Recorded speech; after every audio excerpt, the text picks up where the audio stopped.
Ici, on pratique la chirurgie orthopédique, la chirurgie urologique, la chirurgie digestive et générale et la chirurgie cardiovasculaire et thoracique. Par rapport à la situation de départ où on avait 5 ou 6 chirurgiens et 5 salles d'opération, progressivement l'activité a augmenté pour se retrouver maintenant avec une vingtaine de chirurgiens rien que pour le grand bloc. Le bloc en lui-même s'est agrandi d'une salle d'opération classique et de 4 salles d'hospice jour progressivement pour y délocaliser une partie de l'activité, mais malgré ça, il se fait que grâce à notre activité, on se retrouve fréquemment avec 5 salles d'opération du grand bloc qui fonctionnent après 18 heures, donc ça ne devenait plus possible d'opérer dans des conditions pareilles. Et un des motifs aussi de cette nouvelle salle était l'amélioration des qualités de travail.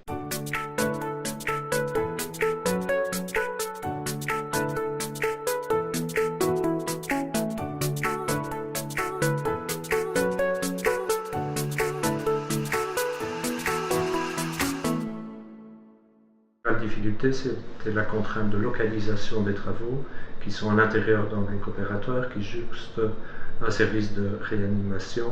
Donc il y avait toutes les contraintes liées à l'accessibilité du chantier pour les entreprises et par conséquent toutes les contraintes liées aux travaux, contraintes de bruit, de poussière qu'il a fallu gérer. Donc de nombreux travaux ont dû s'exécuter la nuit, le week-end.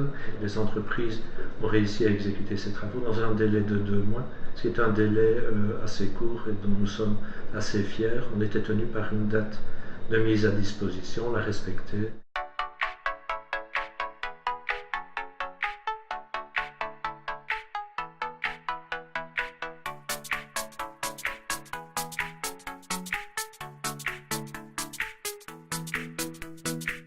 À partir du moment où on passe médecin ou infirmier à 12 heures dans cette salle d'opération, on a tenu à ce que cette salle soit plus joyeuse, avec une salle lumineuse et des décors qui permettent effectivement de se retrouver dans une atmosphère plus conviviale. Nous avons une grosse activité arthroscopique et le système est intégré, permet de se repérer aux écrans qui sont présents partout dans la salle, pour tous mes collègues qui pratiquent l'arthroscopie de manière importante, qui est une grande part d'activité de la chirurgie de l'épaule, mais également de la chirurgie du genou et de plus en plus de la chirurgie de la hanche également. Donc ça permet d'avoir des repères et de pouvoir consulter en permanence son écran sans avoir à faire des mouvements de torsion. Puis il y a une manipulation pour le personnel infirmier qui est quand même grandement améliorée grâce à ça.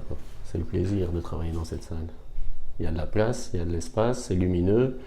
Non, c'est franchement très agréable.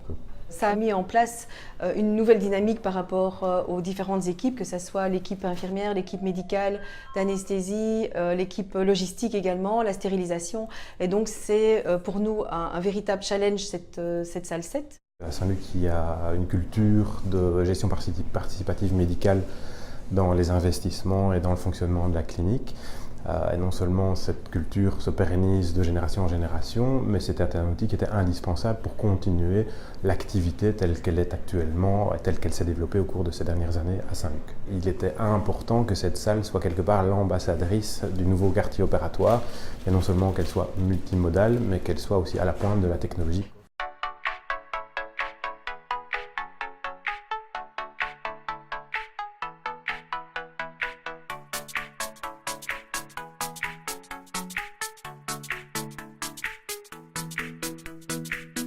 Toutes les décisions d'investissement, décisions stratégiques, décisions d'orientation sont toujours prises de manière absolument conjointe entre les médecins et l'administration.